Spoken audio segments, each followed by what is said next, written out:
जुम्मे की नमाज पढ़ के यूं दुनिया भागती है, ओहो हो, पता नहीं कौन सी पीछे आग थी जो बुझाई जाएगी। और आज तक लोग मसला पूछ रहे हैं कि जुम्मे की बाद वाली सुन्नतें कितनी होती हैं। मैंने कहा कितने साल हो गए जुम्मा पढ़ते, कितने साल हो गए, अभी तक सुन्नतों का नहीं पता।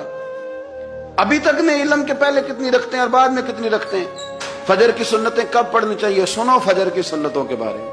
मेरे रसूल करीम सैयद आलम सल्लल्लाहु ताला अलैहि वसल्लम से एक सहाबी ने पूछा था, हुजूर मेरी फजर की सुन्नतें रह गईं या रह जाती हैं तो हुक्म क्या है, क्या अंदाज है हुजूर का। बुखारी मुस्लिम के लफ्ज सुनो, हुजूर सैयद आलम सल्लल्लाहु अलैहि वसल्लम फरमाने लगे, उसने क्या पूछा था, हुजूर जवाब क्या देते, फरमाया फजर की सुन्नतें कभी ना छोड़ना, फजर की पहली दो सुन्नतें कभी ना छोड़ना। या रसूल अल्लाह सल्लल्लाहु ताला अलैहि वसल्लम मेरी रह गई हैं, रह जाती हैं, फरमाया फजर की दो सुन्नतें न छोड़ना, फरमाया फजर की पहली दो सुन्नतें मुझे दुनिया और दुनिया के अंदर जो कुछ है वो सबसे ज्यादा प्यारी है।